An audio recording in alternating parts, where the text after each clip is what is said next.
Hello, and welcome to the Garden of Sacred Tears podcast. My name is Dr. Aman Kwatra, and I'm a counseling psychologist based in Ireland. It's such a pleasure being here with you today, and thank you so much for joining me. This podcast is all about conversations about grief, loss, bereavement, and mental health. In my work as a psychologist, and also my work previously in the field of international development and post war reconstruction, I've learned that grief is a human condition that we all experience, but often enough we experience it deeply alone. And that sense of being alone in that journey can be quite challenging. That led me to set up the Garden of Sacred Tears, which is a private psychology practice specializing in supporting people experiencing grief, loss, and bereavement. When I talk about loss, of course, I mean loss of many different forms. That could be loss of a loved one, but it could also be loss of a life expectation, a dream, a desire, any significant loss that we can experience in our lives. Loss of hope, loss of a business venture, loss of a sense of purpose in life or meaning, or parenthood, experiencing infertility. There are just so many different kind of losses that we all experience. The Garden of Sacred Tears is an organization that is trying to support people experiencing these different kinds of losses. The podcast is all about conversations about grief, loss, and mental health. It's to support people embrace self-care and self-compassion on this journey of recovering from grief, because I've found in my experience, in my spiritual experience, in my work as a psychologist, that deep within the experience of loss, there is emptiness, and deep within that emptiness is a doorway to profound transformation. And that's something that I'm trying to work in and support people who might be experiencing grief and loss, transform their life into a more purposeful, meaningful, and healed step. But I want to talk to you today a little bit about myself, to introduce myself, and also talk about the Garden of Sacred Tears, to introduce the organization. I grew up in India, and ever since I was a small young boy growing up in Delhi, I was searching for... Now this is a tricky bit because it's very hard to talk about what I wanted to search, because I didn't really understand it at all at the time. Some people called it enlightenment, some people called it Tao. Some people called it illumination, some people called it, the search for life, search for meaning. But essentially what I really wanted to do is I wanted to understand myself, and I wanted to understand the world that I was living in. Now, there was a lot of pain, there was a lot of inner turmoil, there was a lot of emotions, there was a whole context to this. But anyway, the young me, the 7, 8, 9-year-old me, decided that I was going to look for enlightenment. But there was no clear path to it. I mean, I was profoundly influenced by the journey of the Buddha, and also the journey of other rishis and gurus and yogis and philosophers, both in India and globally. And I was ready to set off on this journey to find myself and find enlightenment. But there was no clear path, and people had professed so many different ways to get there, some of them trying to say that their way was the right way. Well, the 10-year-old me didn't know any better, so I set off trying to explore through meditation, through mindfulness, through reading, through academics, through practices in spiritual, and religious practices, in what people call the occult practices, and all of that. And over the years, I found that I was more confused, more unsure of myself, still feeling the emotional pain, still very confused about who I was, what my journey was. But nevertheless, my search persisted. And the more I looked, the more I seemed to find the goal even more confusing and elusive. Like, what is enlightenment? What is finding yourself? What does that even mean? As I grew up, I spent a lot of time then. I looked into the academic field, studied a range of academic subjects such as philosophy, theology, looked at dreams, psychology, films, economics. I mean, I'm not even kidding you. Political science. I've gone to some of the most prestigious universities internationally, wanted to understand how the world works, how why we fight, why there's conflict. So studied international relations, studied post-war reconstruction, studied the classics, war, peace building, folklore, mythology, religion.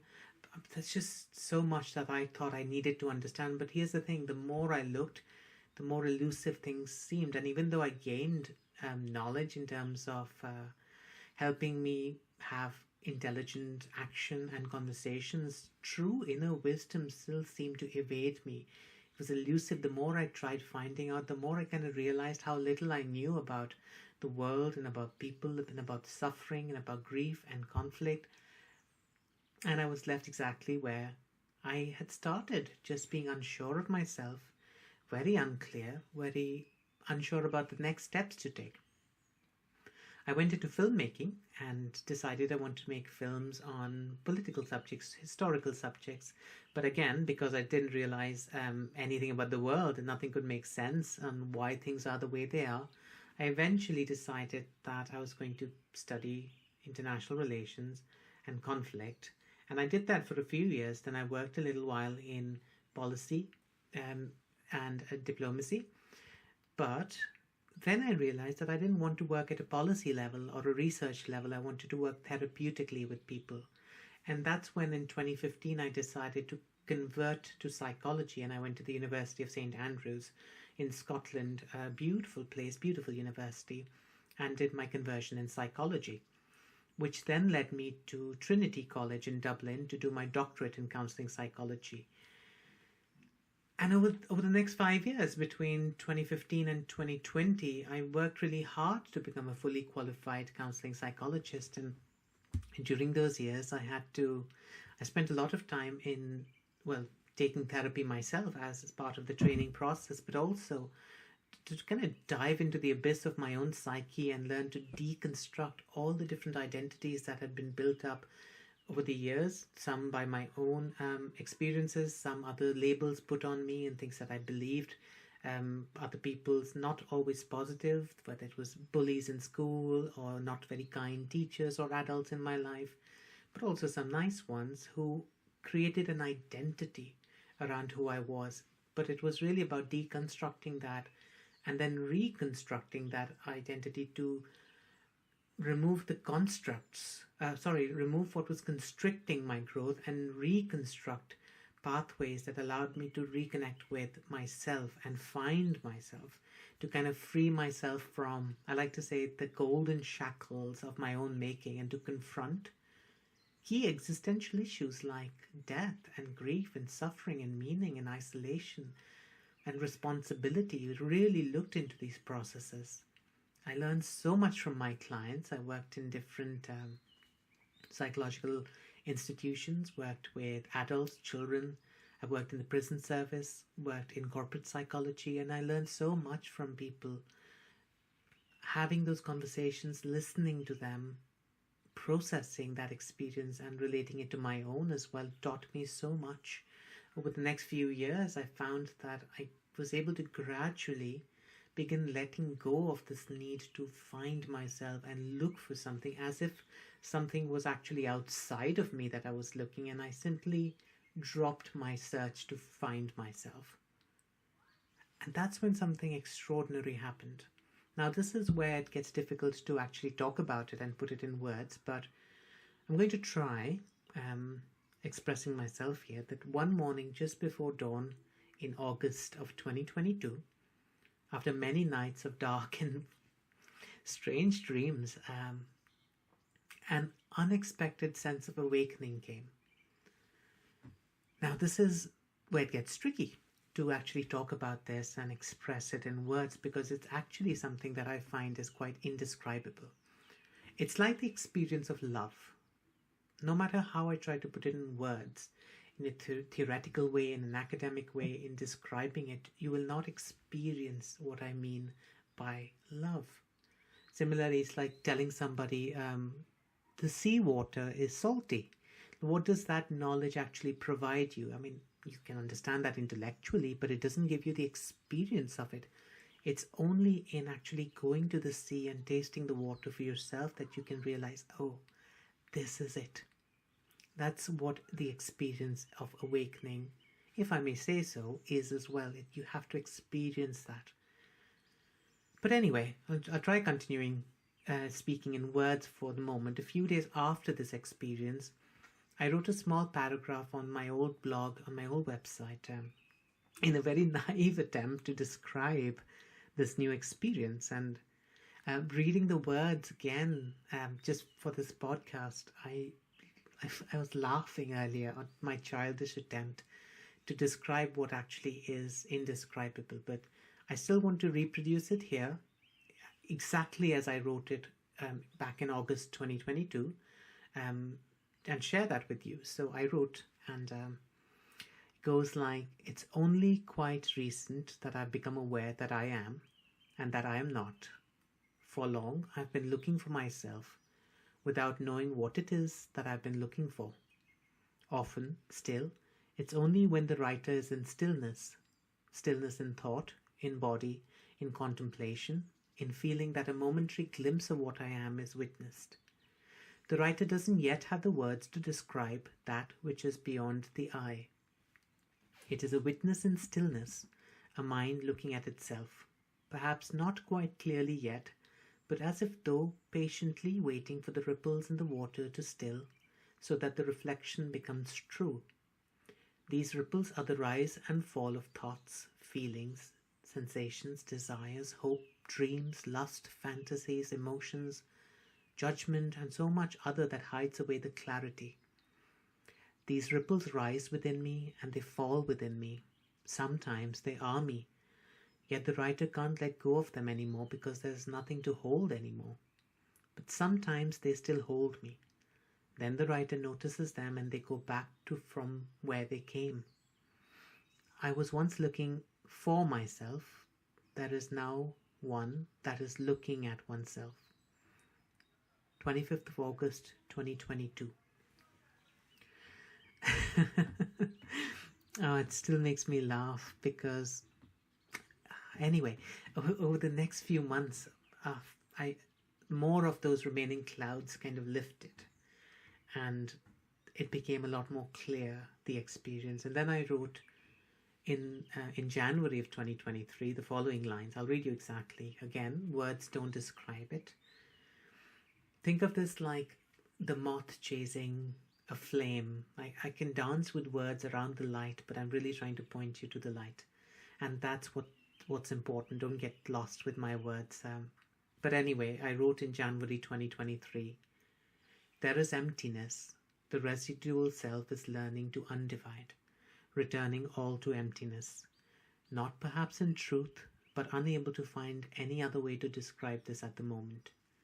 20th of January 2023. And the reason I wrote not perhaps in truth is exactly what I was telling you earlier, that you can't describe the experience in words.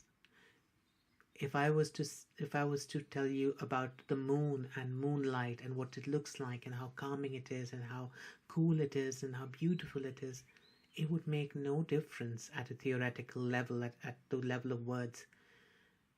The experience of actually being under the moonlight, seeing the moon for yourself, is what I'm talking about. And I might try and point to the moon, but as the Zen story says, please don't look at my fingers, look at what they are pointing to.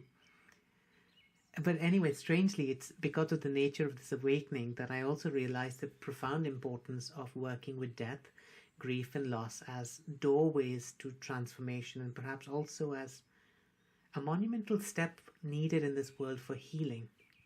It's actually no wonder that such elaborate rituals and ceremonies were attached to the experience of death and dying in the ancient world, along with the ancient mysteries surrounding death, resurrection, and eternal life.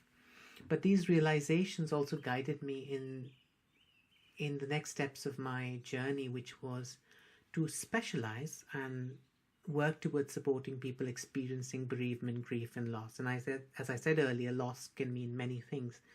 But because these experiences can feel quite challenging and people can feel really alone in that experience, I wanted to set something up that specializes supporting people experiencing loss and grief, but also not just getting over grief, because you don't get over, it transforms, but to take that steps as a deeper transformation of the self itself, moving towards what we can say is self-actualization or self-transformation, but eventually to enter new realms of self-transcendence. This is what has led me to now reach out, create this podcast, create the Garden of Sacred Tears as a space for supporting people experiencing loss, and who are in need for non-judgmental, empathic, caring and compassionate support as they go through their own journeys of grief, loss and self-transcendence. That's a little bit about me. That's a little bit about the Garden of Sacred Tears. I'm really glad to be here with you, and know that you will always receive compassion and care and empathy. So if you are in a journey of grieving or loss or bereavement, do reach out to the Garden of Sacred Tears. And that's a space where we'll try and work on that transformation, on that healing, in terms of the experience, not just words. So many of us are fed up of being told what to do and what's right and to become better. And this is not the place for that. And I wouldn't have even set this podcast up, to be honest, except that I find a way to communicate what is actually not communicatable, as an invitation. This podcast, this website, all of this is an invitation to invite people who are in that journey of grief and loss and who want to experience or want to move towards self-transformation and self-transcendence, to be there and for me to be able to support them in any way that I can to cross that journey. Well, that's all really from me today. Thank you once again, and I will be back with another conversation soon. Take good care of yourself. Until next time, yours truly.